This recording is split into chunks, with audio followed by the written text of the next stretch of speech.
Thank you, and I want to thank particularly our tribal leaders that have traveled here today. I think each of you, different fact patterns, different scenarios, but the common thread here is these are matters that have been pending at issue for years and years, and now the opportunity to finally address them through legislation is what brings you here before the committee.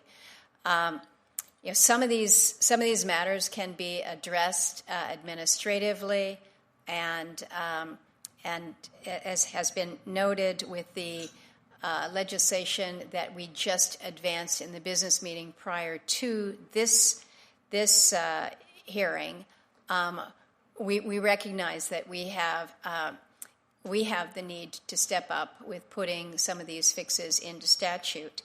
But Chairwoman Cuellar, you mentioned the backlog at BIA for land into trust applications as a reason why the tribe has sought legislation. And I want to ask, I want to direct this question to you, Ms. Locke, at the department.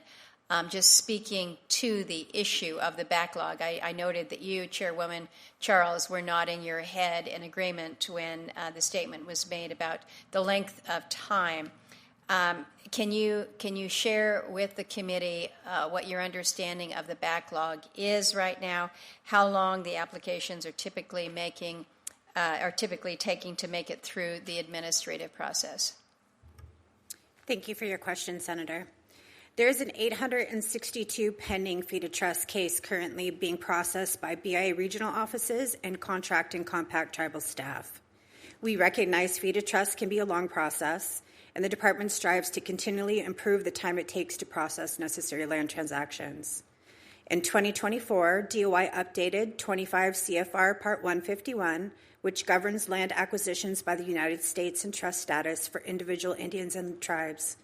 The updated process reduced the average time of processing land into trust applications from over 1,000 days in fiscal year 2022 to 650 days currently. The goal remains processing land into trust applications in 365 days or less. So you're making progress, and you admit that you have not yet reached your goal. I acknowledge that. When you speak to the backlog being 862 applications in front of you, is that average? Is that high? I mean, it seems like a lot to me, particularly considering how long these are taking. Yes, that it is a little high. And so, if the backlog is high, you're making progress in reducing the time period which it takes to process the applications. Is it staffing? Is it resourcing to the department? What would allow you to address these applications in a more timely manner? Legislation is not quick either. We get that, but I think sometimes you have to move to legislation because you just feel like you're spinning your wheels through a never-ending administrative process. Thank you, Senator, for your question. I do not have the specifics at this time, but I will get that for you. Well, know that as I'm dual-hatted here. I'm not only chairman of the Indian Affairs Committee, I'm also chairman of the Interior Appropriations. And so this is right in our account. And if it is failure to adequately resource, whether, again, it's positions, we need to be making the difference. I think we've put a little fire under the department on the matter of probate. I don't know if within your regions you have the same challenges in terms of a unnecessarily lengthy probate, but I think we've got the Secretary's attention to it, and certainly that of the of Secretary Kirkland as we are looking at this. So sometimes we just need to be knowing how we can lean in with you and know that we want to do that. I also wanted to ask you, Ms. Locke, on S1508. So very clear what Chairwoman Gonzalez was outlining here in terms of the jurisdiction, granting the state civil jurisdiction over these Indian lands. Now, you've said that the department is not taking a position on the legislation. Can you share what the hesitation or the concern is? Is there possibly a concern that this is precedent-setting for other tribes or states that are seeking civil jurisdiction over Indian lands? What's the department's position on this? Senator, thank you for your question. The department is supportive of this bill, as tribal governments are in the best position to determine the use of lands. We do not take a position on jurisdictional provisions of the bill. We understand that the band supports the bill, and we defer to them on questions surrounding the specific jurisdictional provisions and dispute resolution.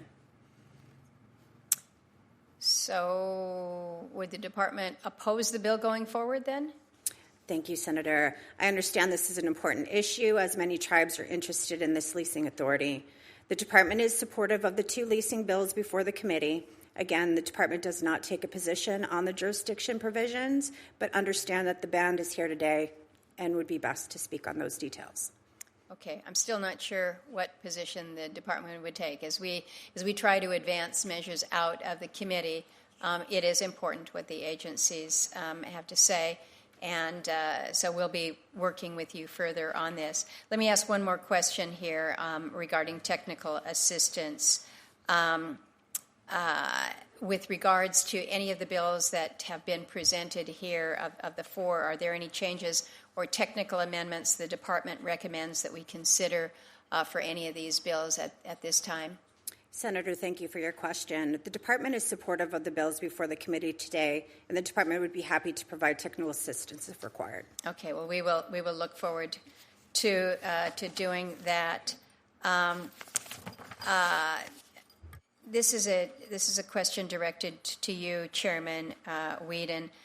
We've talked about the benefits of the 99-year lease authority, and you have outlined in your testimony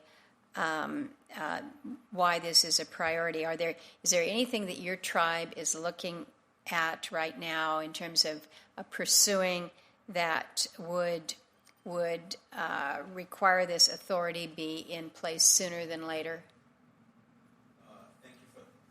Thank you for that question, Chairwoman. We are looking at several opportunities for economic development on our lands. Having this authority in place provides greater flexibility and options when exploring these opportunities. I think we heard from majority of the panel about the housing costs and expenses, and that is both an issue for not only the Mashpee Wampanoag Tribe, but the Aquinnah Wampanoag Tribe as well. Okay. Thank you. Okay. And I'm looking through my list of questions here. Again, I think what has been outlined in terms of the history that we have heard on these matters has been good and comprehensive, not only in your oral statement today, but what you have provided to the committee. So these are matters that we will advance for full consideration. I know that we have members that are kind of coming and going throughout the day. I don't think you should take it as a reflection of lack of interest in your particular issue. But as we're trying to close out at the end of the year, there were probably 4 or 5 different committees, as well as 2 floor votes that were going on. So we will allow for our colleagues here to submit follow-up questions for the record. We're going to hold that open for a couple weeks, so don't be surprised if you get more questions directed to you from either other members of the committee or from myself or the vice chair here. So I thank you all for being here today, for traveling. I appreciate 3,000 miles. I understand you got some blizzard going on in Seattle. Clear it up before I try to go back to Alaska, because I have to go through. Yeah, we'll see one another out there. But I thank you all, and thank you for your participation today. This hearing is adjourned.